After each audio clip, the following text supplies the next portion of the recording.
Hello, my friends, and welcome once again to 7 Real I Never Should Have Entered That Abandoned Building stories. People just can't help but explore old places, abandoned by people long ago. But sometimes those places aren't quite as abandoned as once thought. Here's 7 Real I Should Not Have Entered That Abandoned Building stories via Thought Catalog. I went exploring with a bunch of friends at the Trans Allegheny Lunatic Asylum. While this is not underground in its entirety, portions of it are. The buildings were left with hospital equipment, beds, books, patient files, literally everything. It's eerie, as if a zombie apocalypse occurred and everyone left. It operated from 1864 to 1994. The facility was self-sustaining. The patients farmed the land and had all the resources on campus. The years this was opened, a lot of horror stories came out of this place.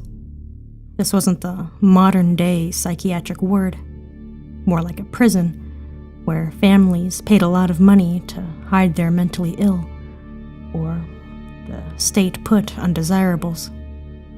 There's an underground network that was heavily blocked off with chains. However, the main buildings were easily accessible. But the access ways to the underground were blocked off inside as well. Every time we got near one of the underground tunnel systems, we could hear a faint music playing. It sounded like a music box. We found a bent, wired gate and attempted to file in. The music got louder, and we were all pretty freaked out. We were all promptly arrested before attempting to go into the tunnels. There was a lot of speculation about the tunnels still to this day. The new owner said he was afraid of asbestos and was fearing for our safety. He was very grim. He agreed to drop charges if we never went back. We happily obliged. Still, I sometimes think of my interactions there, all the remnants left behind, and I get severely creeped out. After the Community Care Act in Scotland in the early 90s, a lot of the big, sprawling, long-stay mental asylums were closed down and the patients moved into smaller houses and homes, spread out throughout the community. A lot of these old sites are still standing, though. In Dundee, we have the Strathmartine Hospital, the core of which was constructed in the 1800s and expanded. Back in the day, it's the kind of place you'd be sent if you were unwed, mother, or a bad child. The place was brought over to develop into flats, but the owner went bankrupt in the recession, so the whole site is standing there, unprotected by security, albeit surrounded by fences and kind of difficult to get into. Me and a few friends have broken in a few times, and it's quite creepy. Wards with beds and furniture perfectly preserved, old mass communal bathrooms, open loft shafts, med rooms with health posters and medication still there, children's ward with child's pictures still on the wall decades later, mental health wards with seclusion areas, old crematorium, gym and swimming pool. People don't realize these hospitals were entirely self-contained communities. If there's interest, I can upload some pics. Couple of stories, though. On the children's ward, my friend who was filming, who's a bit of a spiritualist, said she felt a presence and got really anxious. I laughed it off, but when you play the video back, when she expresses that she feels something, the clip gets all freakily distorted. Other stories when we were in the L-shaped building, and I swear on my life I heard whistling and footsteps coming around the corner. We quickly scrambled and hid, thinking security had found us, but no one was there.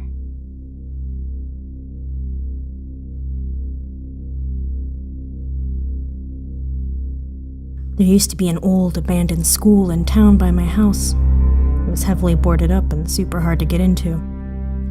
Well, a friend and I managed to get inside by climbing up the side of the school via a pipe, or fire escape combo, and sliding through a window on the roof. We explored the basement, which was flooded. It was kind of creepy seeing stairs disappear into water. We had just left the gym when we heard footsteps coming from the doors on the other side of the gym. Scary, especially considering it sounded like it was one person, not another group of explorers like us. And it sounded like it was blocking our exit back up to the roof. The only way out otherwise was behind us, through the boarded-up doors. It sounded like someone who was walking around and stopping periodically. There was no light coming from that direction, and we couldn't fathom why someone would come into a creepy place like this alone. We waited for the footsteps to stop, then snuck across the gym, peered down the hallways, saw no one, and continued towards the stairs, which would lead us back to the roof. Halfway down the hall, we hear something sprinting towards us from behind, probably 50 meters away or so, down a typical high school hallway. Now it's mostly dark in there, but there's a small amount of light coming through the cracks in the window boards. Still, we didn't see anything behind us as we quickly ran up the stairs. We didn't stop until we got back to the 4th floor. We listened for the noise. Nothing. We hopped out of the window and climbed back down the pipe.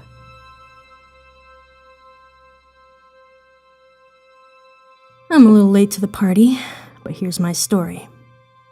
There's an abandoned insane asylum in Northville, Michigan, that my friends and I explored 3 times. This is the story of the 3rd and final time we ever broke in. I still get chills every time I remember this night. The first 2 times we went, the asylum was actually more interesting than creepy to explore. Both times we happened to run into very friendly people there. First time we ran into another group of high school kids. We scared the crap out of them at first. The second time we met a couple stoner Vietnam vets that gave us a tour of the place. It's an entire complex, complete with underground tunnels, morgue, a lot of files and things from the 50s.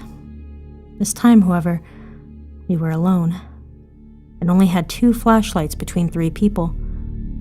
Much like the guy with the story about the World War II base, the echoing footsteps sounded like they were coming behind you and always seemed to take one more step after you stop. So, after exploring much of the asylum like this and being considerably creeped out already, we decide to head to the main building. It's about 18 stories tall, and the view from the top is pretty cool because it's far the tallest building anywhere remotely close, and you can see Detroit all the way up there.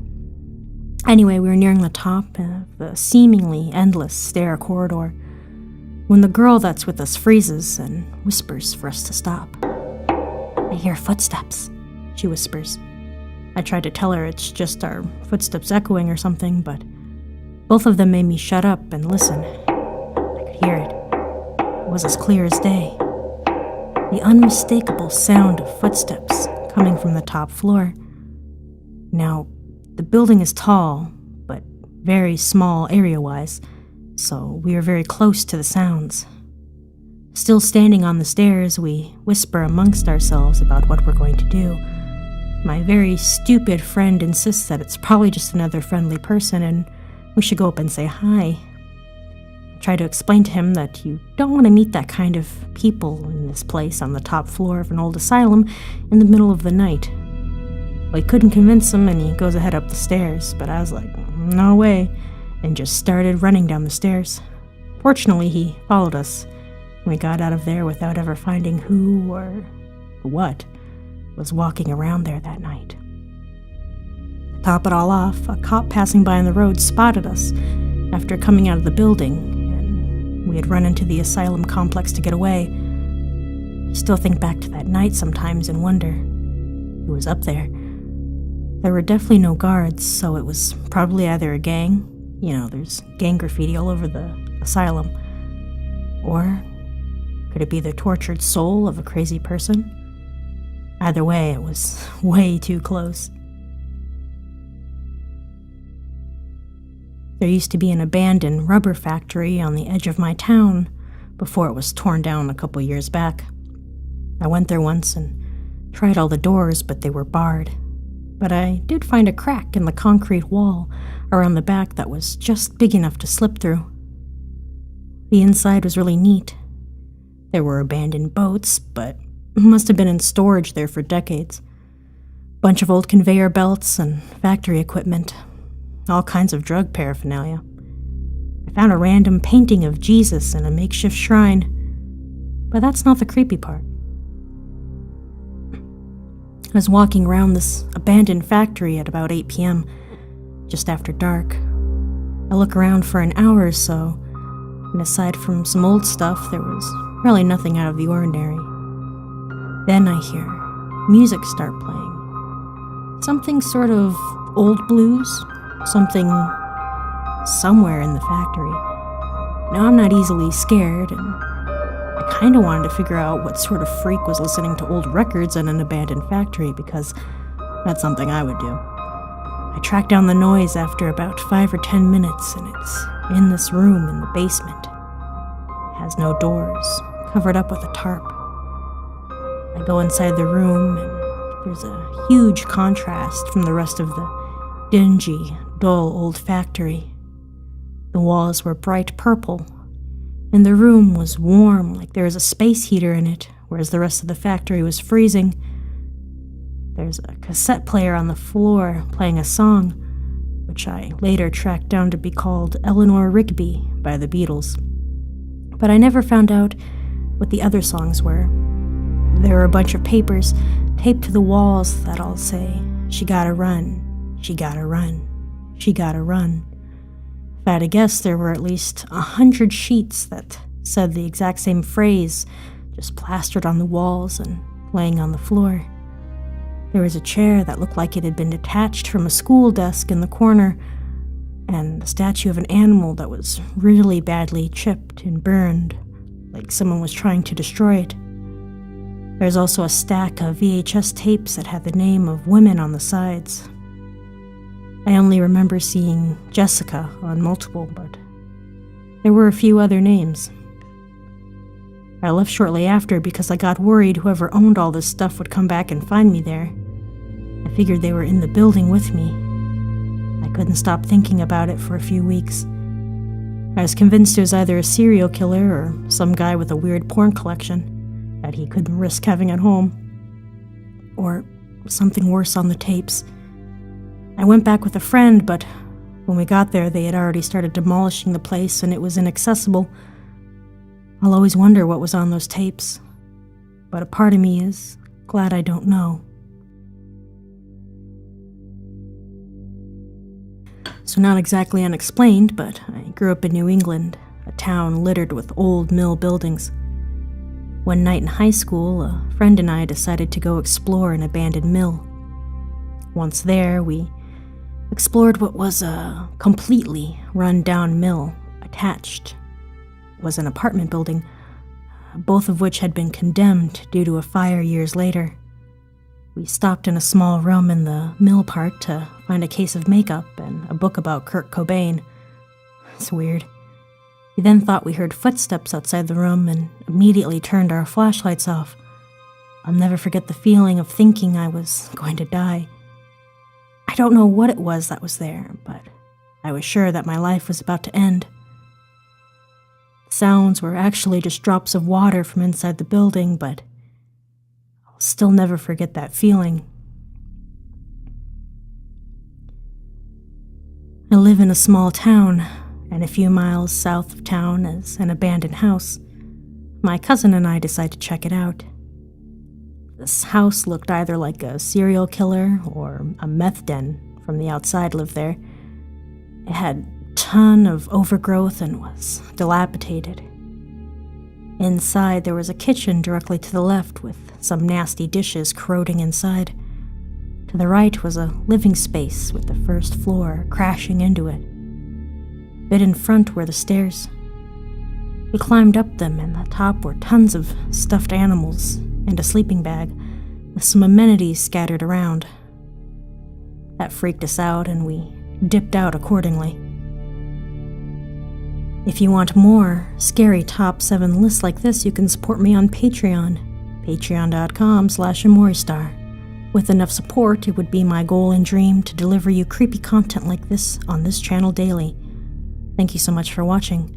I hope you have a wonderful day or evening. I'm Imori. Now, listen to the spooky tunes.